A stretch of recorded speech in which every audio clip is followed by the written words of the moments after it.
The connection between memory and the movie Akeelah and the Bee. Memory.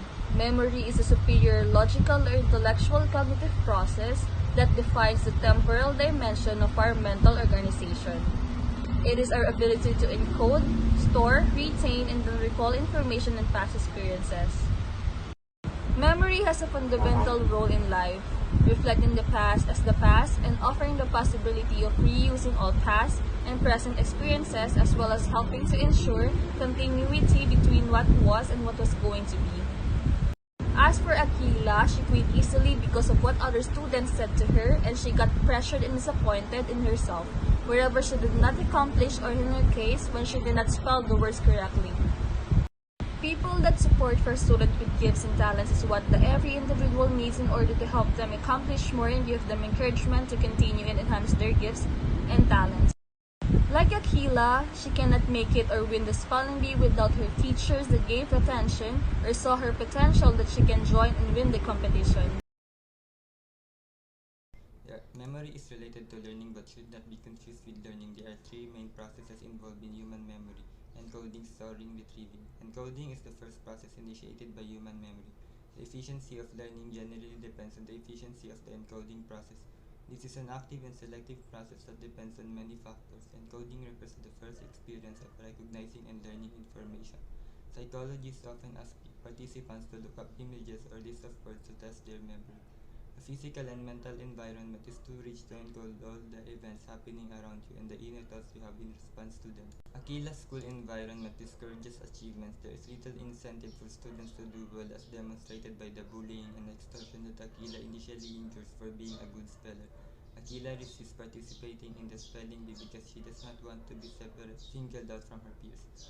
This pressure extends to Akeelah's own brother, Terence, who mocks her for aspiring to win the national spelling bee. Storing, the second process that makes it possible to preserve encoded informations. Just as with encoding, storing is an active and selective process. As long as the information is stored, it is permanently transformed, recognized, and included in new link even if the subject is not fully aware of the process. Storing the information involves both quantitative, the duration of retention, and the qualitative, the fidelity of retention aspects. All of the people have techniques on how they're going to memorize the words they see and read. Some of them have photographic memory, which is a big advantage of people having it. As for Akeelah, Dr. Larrabee told her to use jumping road while memorizing the word given to her and spell it. Every experience we have changes our brain. That may seem like a bold, even strange claim at first, but it's true. Retrieving. Most of our memories are never used in the sense that they are consciously recalled. These facts seem so obvious that we rarely think about it. All the things that happened in 4th grade that seemed so important to you back then, you might wonder if these memory traces still exist in some latent form. Unfortunately, with the methods currently available, it's impossible to know this. Akeelah's community. There is support and resources available to her. Partway through the film, Dr. Larrabee stops coaching Akeelah and leaves her with 5,000 words on flashcards to study. Akeelah draws upon the community to help her study. Virtually everyone is willing to help her, including Derek T., who had thus far been represented as a bad influence. Akeelah successfully draws upon the ponds of knowledge present in her own community to pull through and prepare for the national.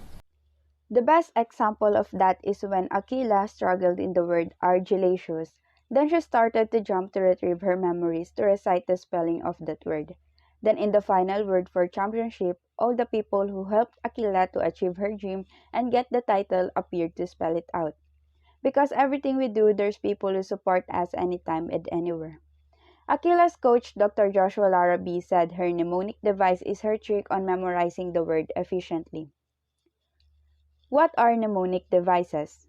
If you've ever utilized a song or rhyme to help you remember something, you've employed a mnemonic strategy.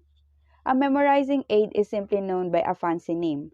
The use of mnemonic devices is which employ the variety of techniques, can aid in the memory of variety of information, including the extensive list, phone numbers, and other items that would be challenging to recall otherwise. There are many different kinds of mnemonic tools and many of them function in similar ways. 5 of the most popular kinds of mnemonic devices are listed below: acronyms and acrostics, association, chunking, songs and rhymes, and method of loci. Acronym and acrostics. An acronym only needs to sound like a real word. It need not really be one. A few examples of acronyms used by government organizations include NATO, North Atlantic Treaty Organization, and NASA, National Aeronautics and Space Administration. Acronyms can also be used as mnemonic tools in everyday circumstances, such as grocery shopping. For example, if you need to remember to buy a pasta, apple, cilantro, and eggs at the store, and you don't have a way to write a shopping list, you may easily forget some random items. Creating the acronym and word pace from the item's first letters and thinking pace as you walk through the grocery store may help you remember all the items you need.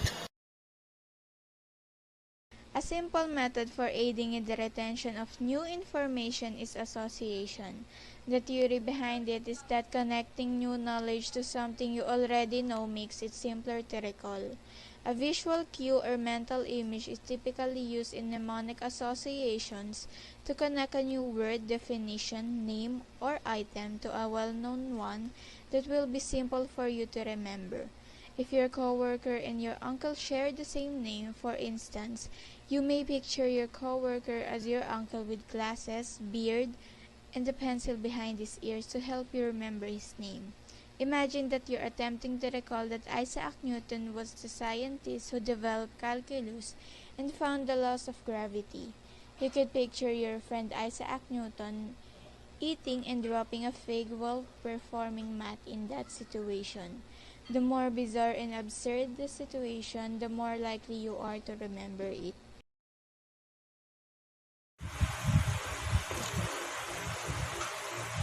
Chunking. The two typical examples of chunking are phone numbers and social security numbers. Chunking is a mnemonic device in which you break down information into bite-sized chunks. Both of these lengthy numerals are typically divided into 3 parts. Chunking enables the brain to memorize more data than is typical possible. The typical short-term memory capacity is 7 things, plus or minus 2, according to the late psychologist George A. Miller. Miller also asserted that the quantity of chunks preserved in the memory affects the ability of the linguistic short-term memory. Chunking. Songs and rhymes. Songs and rhymes works incredibly well as memory tools. The majority of young children are taught to recite the alphabet in a straightforward rhyming tune in order to help them memorize all 26 letters in a sequence. Even for adults, rhymes and songs are effective. Consider how simple it is for you to sing along when a familiar song plays on the radio. Numerous learning activity can benefit from singing. A 2013 study found that training a foreign language into a song made it easier to memorize. A study from 2021 suggests that singing with dementia patients may enhance their cognition and general well-being. An example of this is when Akeelah and Derek T. were rapping together along with his gang to help her memorize the words for the upcoming spelling bee. The memory place technique, also known as the method of loci, involves remembering things based on where they are.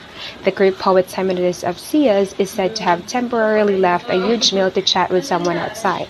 The entire building collapsed shortly after he left, trapping everyone within.